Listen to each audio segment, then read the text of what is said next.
Hi everyone, welcome to Everyday Ray. I'm Ray. Today, we're at the Auto Overlook on Garret Mountain Reservation, and it's an incredible view. It's a popular spot.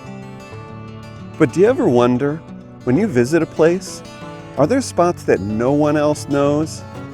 Secret spots? I do.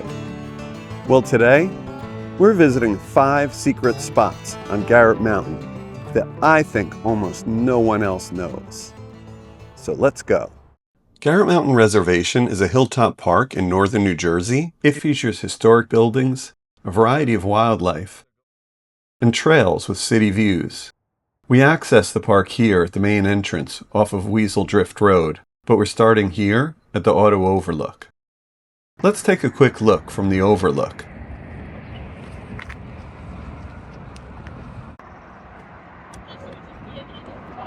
There's an amazing view of downtown Paterson, but I won't keep you waiting any longer. Let's follow the wall to a short trail for our first secret spot, Garret Rock. We follow this paved path near the wall. There's a sign with a map. Garret Rock used to be well known, but these days you won't find it on a park map. Where we're going is just an empty green blotch. So, let's head into the forest. Shouldn't be far. And we're leaving the pavement. Here are trail markers for the Morris Canal Greenway Trail and the White Trail. We'll let this deer cross.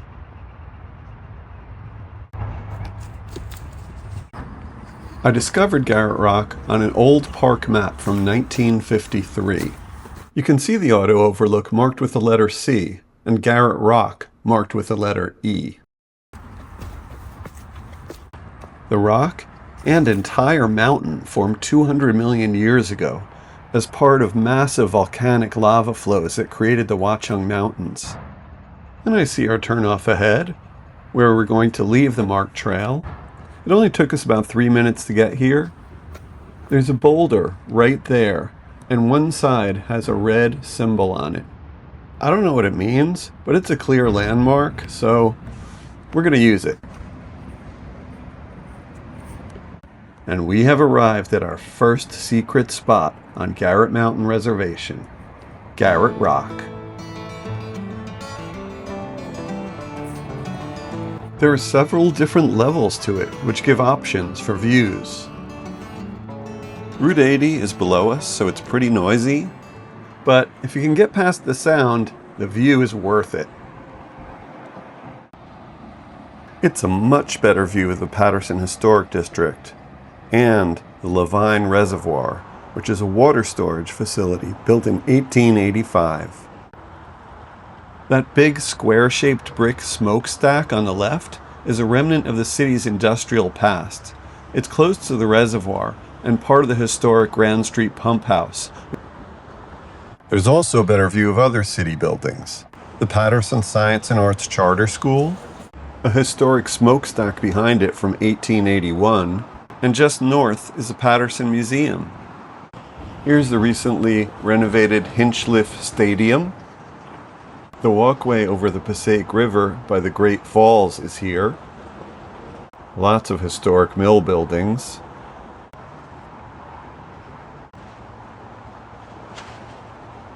But we're going to take a walk over to one of the lower viewpoints.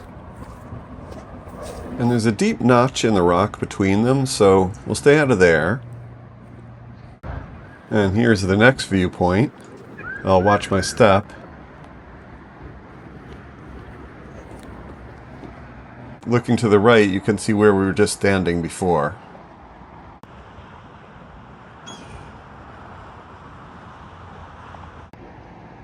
So that's our look at our first secret spot, Garret Rock.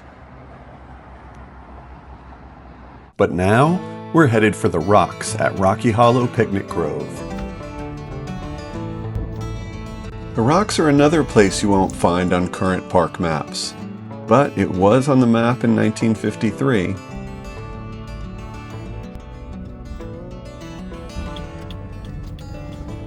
We'll make a left turn here into Rocky Hollow Picnic Grove. It starts with a rocky dirt road.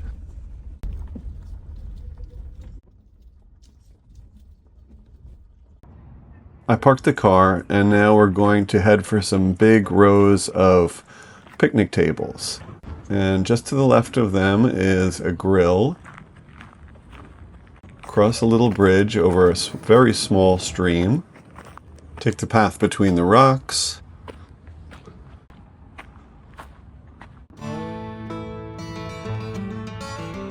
The rocks are a huge landform, about 200 feet wide and 15 feet high. It creates a somewhat circular structure, like nowhere else in the park. The rocks are a distinctive rocky area featuring prominent basalt outcrops, ledges.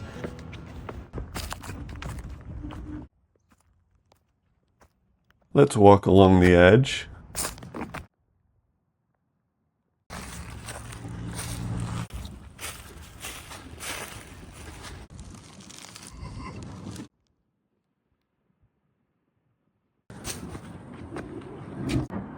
We're about a third of the way around, and there's a pond at the base of one cliff.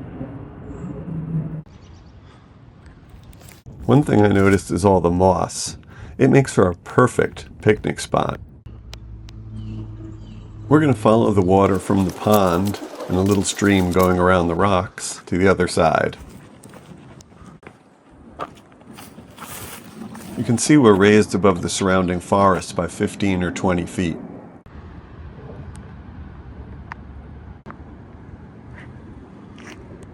Let's cut through the center and see what's there.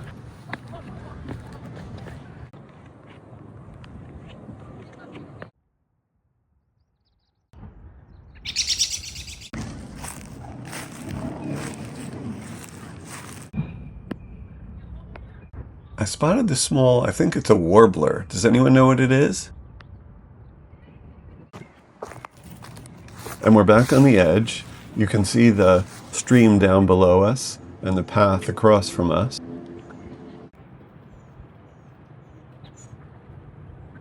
Okay, we finished up top and now we're going to walk the path very quickly all the way around the rocks.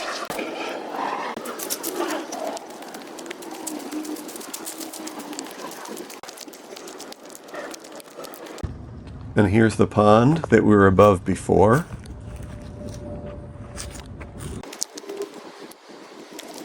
As we continue around, you notice the rocks are always to our left.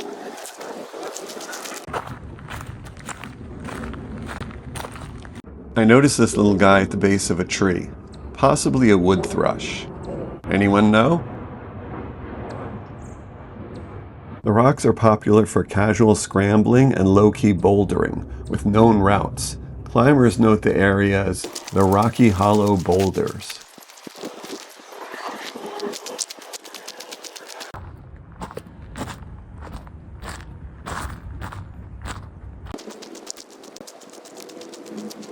The little stream continues all the way around and goes under the bridge where we entered. But I noticed what looked like a cave. Let's check it out.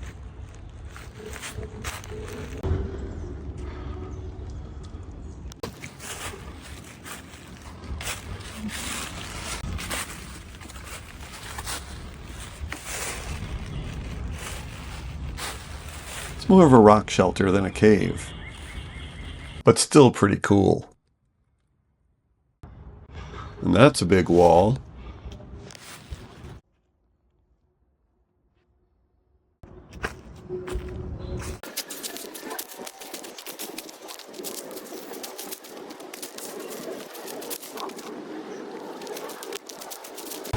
The rocks are a local name for a valued spot, a somewhat flat, lifted area, perfect for a peaceful retreat. But now, let's head for our third secret spot on Garret Mountain. The Old Quarry, near the Diani Boathouse.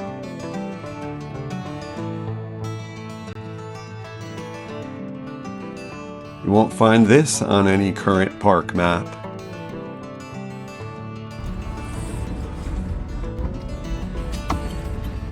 And we'll make a right into the boathouse parking area. I parked the car and we're headed to the paved path towards the lawn. There's a nice view of Barber's Pond from here. We'll take these historic stone steps down to the left. There's the boathouse. And we'll take the paved path behind it. Another left onto the gravel. And you can see a swamp with some skunk cabbage. And we'll continue down the path, and you can see that we're actually on the yellow trail. Here's a yellow trail blaze. We'll just keep following those, and you'll notice a stream on the right. That's the Slippery Rock Brook, and we'll just keep following that no matter what else the trail does.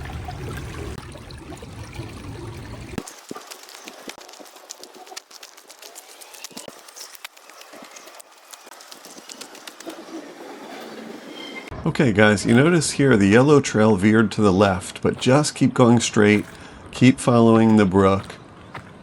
We're almost there. That was about a 3-minute walk. You can see the quarry on the left through the trees. And we see our first artifact of the old quarry, a rusted perimeter fence.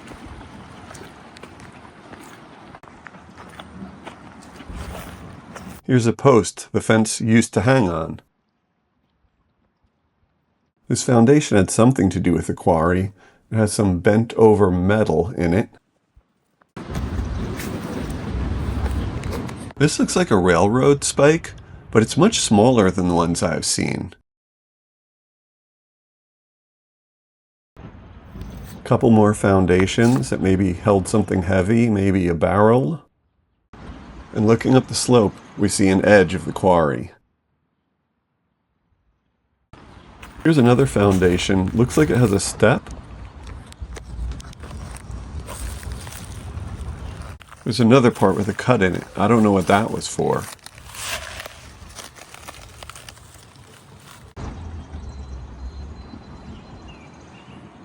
There's more and more signs of this old quarry. Here's a whole row of fence posts going up the hill.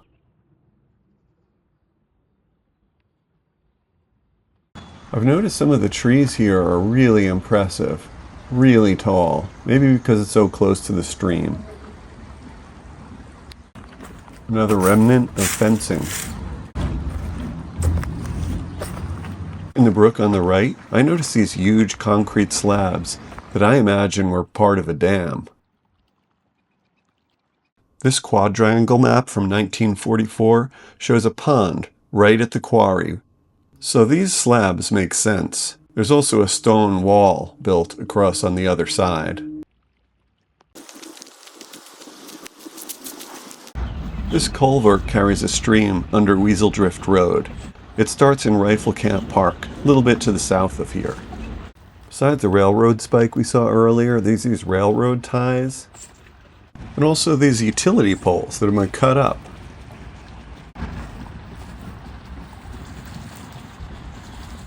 There's another enormous tree. I think it's a tulip tree.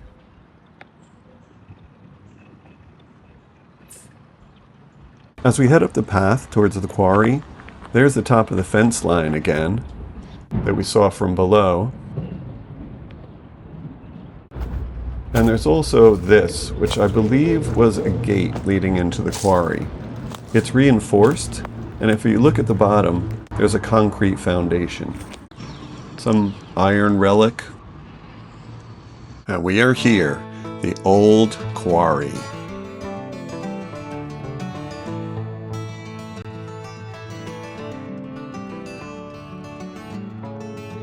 This was probably a short-lived local operation.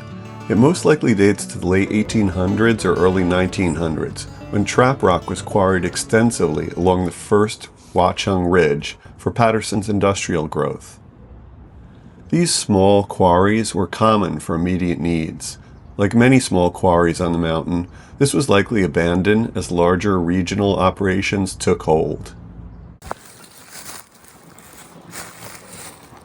As I was walking around, I saw another rusty piece of metal, so I picked it up. It turned out to be an axe head. I'm not sure if it had anything to do with the quarry, but it was pretty cool. Small-scale quarrying here probably extracted stone for road base, aggregate, or building material, which was typical in the late 19th, early 20th century operations on the ridge. This appears to be one of the smallest and least documented quarries on the mountain. I couldn't find any specific historical records beyond general references. Not even a name, just Old Quarry. If you happen to know more, I'd love to hear about it in the comments. If you see lines on the walls, it's not your imagination. In quarries and mining, the lines you're seeing in the rock are almost always drill holes, also called blast holes. Often in straight rows or simple patterns along the face, these are where explosives like dynamite were placed to break the rock. Older operations relied heavily on dynamite because it was powerful and reliable for tough rock. When blasted, distinct vertical scars or hole remnants are visible even today. Okay, now I think I'm seeing things. Do you guys see this face?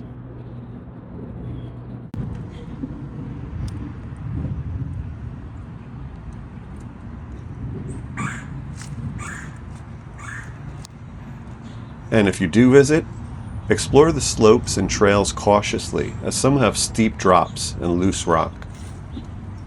It's amazing how many signs of the old quarry remain. But now, let's head for the next secret spot. Spooky stairs in the woods.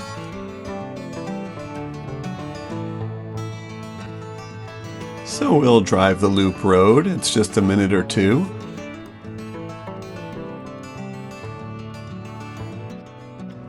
And we'll make a left turn into the Tower Picnic Grove parking lot.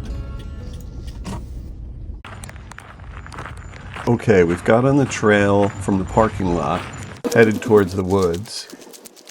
And when you're about 20 or 30 feet from the small bridge, make a left and just follow the ridge line. You'll see the gully on the right deepen until you get to a stone wall.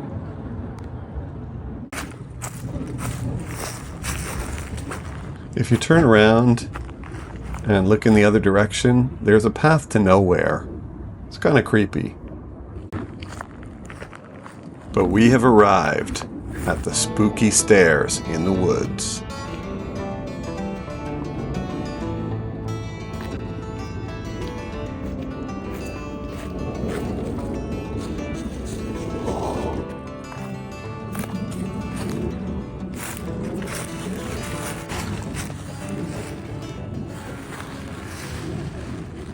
These stairs were probably built in 1936 by the Works Progress Administration workers as part of a larger effort to create scenic, accessible trails throughout the newly established reservation. WPA relief projects added practical and aesthetic improvements, stone walls, stone stairs, trails, and other features that blended with the mountain's natural terrain while making steep sections usable for hikers. The reservation's current trail system includes the official blazed yellow trail and the white trail, but a network of unmarked trails and old woods roads crisscross the interior. The stone stairs are likely a part of one of these secondary or early connector paths, possibly a former route linking the ridge crest near the tower to lower slopes, picnic areas, or the paved park road. Many such features were built during the initial WPA phase, but later de-emphasized, as the main blazed trails were prioritized and maintained.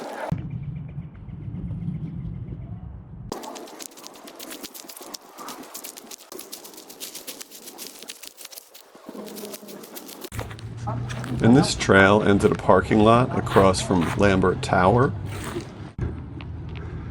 But we're going to turn around here and head back. It's kind of hard to find the trail, so if you can find this drainage pipe, just walk over it and you're probably on the right path.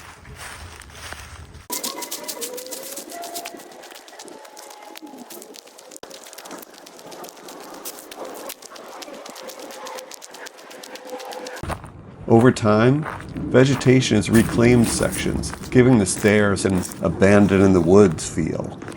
Off-trail or lightly used sections like this one remain as historic artifacts. These stairs represent a Depression-era public works heritage, a classic example of 1930s WPA craftsmanship designed to open Garret Mountain to the public while preserving its wild character. They're a quiet survivor of the park's foundational development.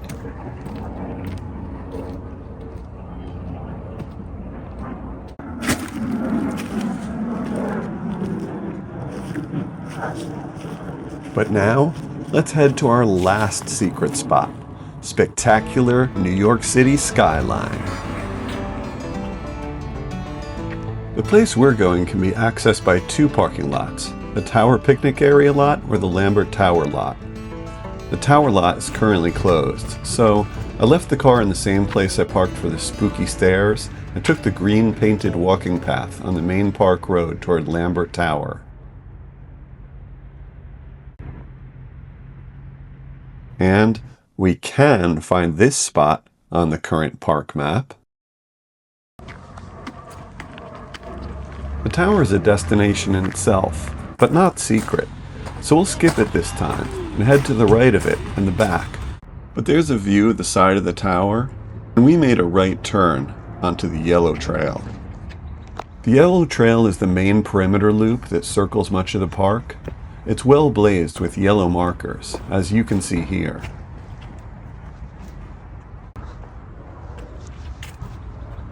It's relatively flat, with a few ups and downs. The section we're visiting is one of the most scenic in the park, with the best access to panoramic overlooks.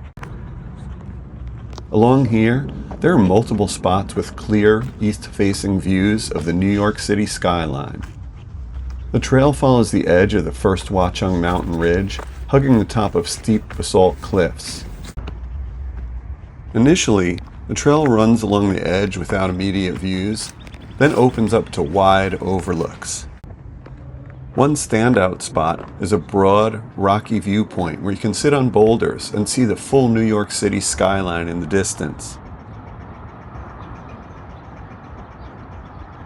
And we have arrived at the spectacular New York City skyline.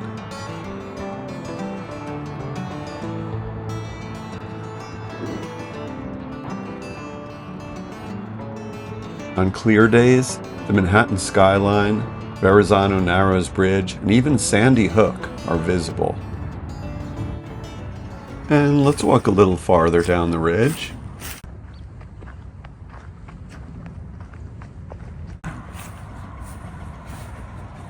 This is one of the most unobstructed New York City views in the Watchung Mountains. You get sweeping views to the east, north to Patterson, and south across northern New Jersey.